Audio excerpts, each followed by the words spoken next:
Video बनाना बहुत ज्यादा जरूरी होगा क्या, इसीलिए ताकि एक प्रूफ रहे कि किस तरीके से इस पूरी कार्रवाई को अंजाम दिया गया है?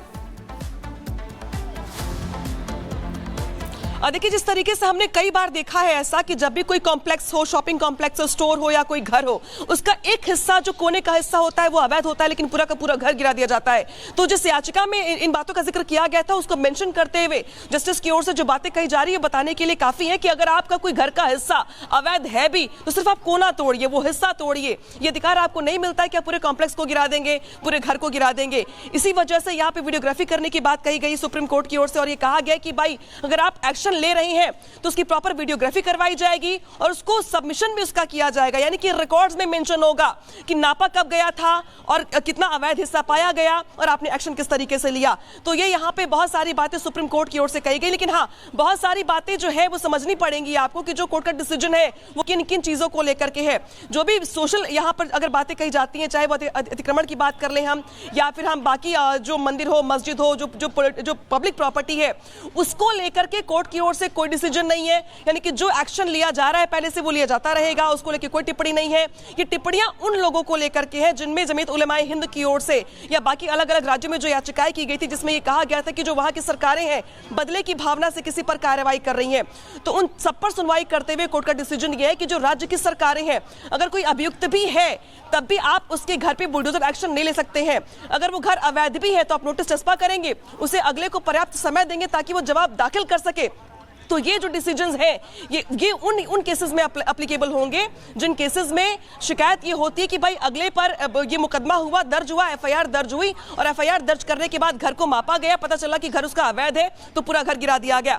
तो उस केस में भी अगर आप पाते हैं कि उसका घर अवैध है तो आपको अगले को समय देना होगा, नोटिस देना होगा, नोटिस का जवाब मिलना होगा ताकि उसके पास इस बात का विकल्प रहे कि वो कहां जा रहा है आपके खिलाफ। या अनामिका, इसके अलावा एक और बात का जिक्र जो किया जा रहा है, जो डायरेक्शन सामने आई सुप्रीम कोर्ट की तरफ से, कहा गया डिमोलिशन मनमानी तरीके से तो नहीं होनी चाहिए। इसके साथ साथ ये भी कहा है अनामिका कि यहां पर जब डिमोलिशन होगा इसको लेकर के प्रॉपर इंफॉर्मेशन पहले अधिकारियों द्वारा दिए जानी चाहिए, और अगर आदेश पारित हो भी जाता है इसके बावजूद भी आदेश को चैलेंज जो पीड़ित है वो पक्ष कर सकता है। अब बिल्कुल देखिए, शिकायत भी इसी बात की गई थी और ये याचिका में भी मेंशन किया गया था जो जमीयत उलेमाए हिंद की ओर से की गई थी और देश के अलग अलग राज्यों से आई थी। उसमें इस बात का जिक्र किया गया था कि हमें मौका नहीं मिला। बहुत सारे परिवारों ने इस बात की शिकायत की थी कि हमें मौका नहीं मिला। आपको याद होगा 2-3 दिन पहले ही महाराजगंज के एक मामले में सुप्रीम कोर्ट ने सुनवाई करते हुए कहा था और यूपी सरकार को फटकार भी लगाई थी, 25 लाख का जुर्माना भी लगाया था, क्योंकि शिकायत ये की गई थी कि भाई रोड बनाने के नाम पे जो 30 मकान थे लाइन से उस सबको गिरा दिया गया, जबकि वो मामला ऑलरेडी कोर्ट में सबमिटेड था। तो उसको लेके भी सुप्रीम कोर्ट ने कहा और इसी वजह से यहाँ पर निकल के सामने आई है। ठीक है, और वापस लौट रहा है एक और बड़ी खबर, रजिस्टर डाक से भेजा जाए नोटिस। सुप्रीम कोर्ट ने साफ कहा है कि रजिस्टर डाक से नोटिस भेजा जाए, नोटिस में बताएं कि घर कैसे अवैध है। ये बताना जरूरी होगा कि जिस घर पर कार्रवाई की जा रही है वो किस तरह से इलीगल है। केवल इलीगल कंस्ट्रक्शन के नाम पर अगर सुप्रीम कोर्ट ने ये कह दिया है कि इलीगल कंस्ट्रक्शन है और उस पर कार्रवाई कर सकते हैं, तो इसका मतलब ये नहीं है कि आप मनमाने तरीके से कार्रवाई करेंगे। आपको वीडियोग्राफी भी करानी होगी और आपने जो नोटिस भेजा है the court has discussed right to shelter, the court has discussed the value of house, the court has opened with a poem on this, and it has understood the value that a house has for someone. It is not just a property, it is the collective effort of all their life that one is able to make the house. So it is in light of that the court has passed these guidelines. The Supreme Court has also highlighted the separation of powers between demolition. Then yes, they will be personally liable for the restitution, and it has made it clear that the names of the police officer present and the civic official present for the demolition shall be in the report, and that report will be sent to the DM concerned on the same date. So last question, the Supreme Court has highlighted the separation of powers between executive and judiciary. Yes. What was that comment by the Supreme Court? The Supreme Court has highlighted the separation of power. The Supreme Court has said that executive does not have the power to punish. We have been saying this from day one since this whole bulldozer thing started, that the state does not have the power to punish. The state cannot be the judge. And court has reminded the executive that they are not the judiciary, and let judiciary do its perform its function and not interfere with the in the sphere of the judiciary. आज bulldozer action को लेकर supreme court ने क्या दिशा निर्देश जो हैं वो पारित किए हैं? आज सुप्रीम कोर्ट ने एक बहुत ऐतिहासिक जजमेंट पास किया है बुलडोजर जस्टिस, जो गलत टर्म है बुलडोजर जस्टिस का, जो भी था वो बुलडोजर इनजस्टिस था। आपने किसी भी अक्यूज के घर को किसी भी बात पे किसी पे भी इल्जाम लगा के घर तोड़ देते थे। अब सुप्रीम कोर्ट ने दिशा निर्देश पास किया है कि आपको नोटिस देना पड़ेगा, कम से कम 15 दिन का वक्त देना पड़ेगा। जो कंपाउंडेबल है प्रॉपर्टी का पार्ट उसे कंपाउंड किया जाएगा, और अधिकारियों पे एक जिम्मेदारी डाल दी गई कि अगर कोई अधिकारी गलती कर रहा है, कानून तोड़ रहा है इससे रिलेटेड, तो उनकी पर्सनल जिम्मेदारी होगी। अगर उन्होंने कोई प्रॉपर्टी डिमोलिश की है, इलीगली डिमोलिश की है, तो उसको रेस्टिट्यूट करने की। ये अपने आप में एक बहुत बड़ा प्रावधान बना दिया है कोर्ट ने, क्योंकि अधिकारी भी अब एक बार सोचेंगे जब उनकी खुद की जिम्मेदारी, उनके खुद के जेब से पैसा जाएगा। जब किसी गरीब मजलूम या किसी माइनॉरिटी का या किसी का घर जब तोड़ देते थे तो वो उस पर ज्यादा सोचते नहीं थे। सर, सुप्रीम कोर्ट ने कार्रवाई में भेदभाव की भी बात कही कि कुछ का घर तोड़ दिया जाता है, कुछ के घरों को छोड़ दिया जाता है। इस पर क्या सुप्रीम कोर्ट ने साफ तौर पर कहा? सुप्रीम कोर्ट ने साफ कहा कि अगर एक जगह घर है वहां पे और आपने एक ही लाइन में घर, आपने बस एक घर पकड़ा उसको तोड़ दिया, तो ये दिखाता है कि एक भेदभाव है। अगर एनक्रोचमेंट है उसी लाइन में बाकी घर हैं तो वो भी एनक्रोचमेंट है। तो लॉजिकल यही है कि अगर आप स्टेट हैं, आप बायस नहीं हो सकते किसी के अगेंस्ट, आप पे जिम्मेदारी है कि आप आर्बिट्रेरी नहीं हो सकते, बायस नहीं हो सकते। तो उसके लिए उन्होंने कहा कि अगर एक घर है और आपसे वो तोड़ है तो वो दिखाएगा कि ये एक आपका बायस है, एक प्रेजुडिस है, एक पर्टिकुलर लोगों के या कम्युनिटी के खिलाफ। जिस तरीके से जो जजमेंट है उसको लेकर के यहाँ पे जो वकील है वो जानकारी यहाँ पर दे रहे हैं, और ये कहा गया इनकी ओर से साफ साफ कि अब जो अधिकारी हैं उनकी जिम्मेदारी यहाँ पर तय की जाएगी, रिस्पॉन्सिबिलिटी यहाँ पर तय की जाएगी। और शायद यही वजह कि जो अधिकारी हैं जो डिसीजन लेते हैं कि फला का जो घर है उसको उस पर एक्शन लिया जाएगा, तो उनको अब रिस्पॉन्सिबल बनाया जाएगा। और यहीं पे जो सुप्रीम कोर्ट की जो तमाम बातें कही गई हैं उसमें एक तरीके से रिस्पॉन्सिबिलिटी तय कर दी गई है अधिकारियों की भी, जो यहाँ पर कई बार जिनकी शिकायतें मिलती हैं। और ये भी कहा गया है कि आपको ये बताना पड़ेगा कि घर का कौन सा हिस्सा कितना अवैध है और कितने अवैध हिस्से को आपने कैसे तोड़ा है। बाकायदे आपको वीडियोग्राफी करवानी पड़ेगी, यानी कि प्रॉपर रिकॉर्ड्स कोर्ट के पास मौजूद होंगे कि अगर किसी घर को गिराया गया है तो उसका क्राइटेरिया क्या था, शिकायत क्या थी, अवैध कितना था और वैध कितना था। तो तमाम जो यहाँ पे याचिकाओं पे सुनवाई करते हुए जिस तरीके से कोर्ट ने पहले रोक लगाई थी बुलडोजर एक्शन को लेके, और आज अब बाकायदे उसके लिए प्रॉपर गाइडलाइंस जारी कर दी गई है। सुप्रीम कोर्ट ने कई बातें कही हैं, प्रॉपर पॉइंटर्स हमारे पास आए हैं। उनमें सबसे बड़ी बात यह है, कोर्ट ने कहा है यदि ध्वस्तीकरण का आदेश पारित किया जाता है तो इस आदेश के विरुद्ध अपील करने के लिए समय दिया जाना चाहिए। पिछले दिनों हमने बहराइच में देखा था, जो हिंसा हुई थी उसके बाद 2 दिन पहले नोटिस लगाया जाता है और तीसरे दिन एक्शन के लिए बुलडोजर वहां पहुंचाने की तैयारी हो जाती है।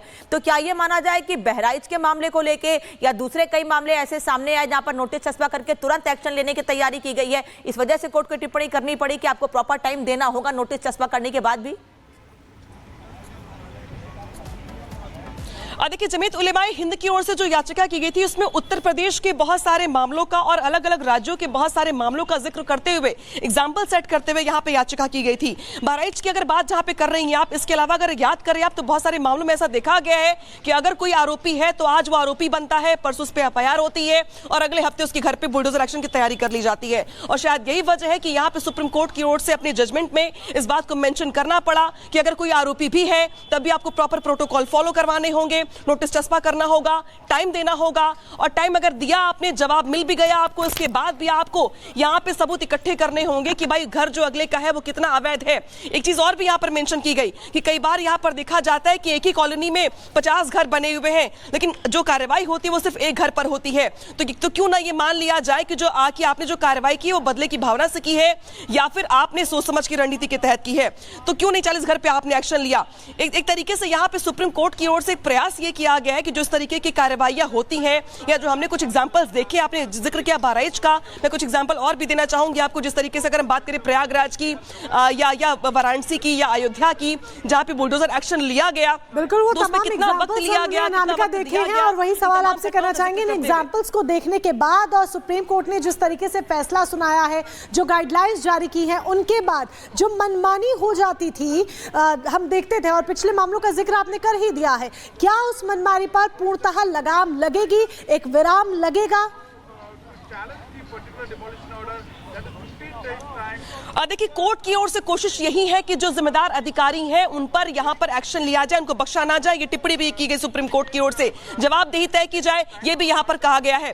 तो ऐसे में अगर कोई अधिकारी भविष्य में ऐसा करता है तो उसे ये देखना पड़ेगा कि रिस्पॉन्सिबिलिटी उसकी भी है। कल को जो कोर्ट का डंडा है या यूं कहे तो कोर्ट की जो जजमेंट है वो एप्लीकेबल उन पर भी होता है। तो एक तरीके से मनमानी की जो शिकायतें आ रही थी, जिसको लेकर याचिका भी की गई थी, उस मनमानी पर रोक लगाने का यहां पर प्रयास किया गया। लेकिन जो बाकी अतिक्रमण होते हैं सड़कों पर, चौराहों पर, पार्क में, मंदिर में या किसी बाकी पब्लिक प्लेस पर, उस पर पहले की तरह ही जो राज्य सरकारों के पास अधिकार है वो सुरक्षित रहेंगे। राज्य सरकार चाहे तो वहां पे अगर लग रहा है किसी भी डेवलपमेंट अथॉरिटी को कि वो इलीगल है या अवैध है तो उस पर एक्शन ले सकती है, उस पर कोई रोक नहीं है।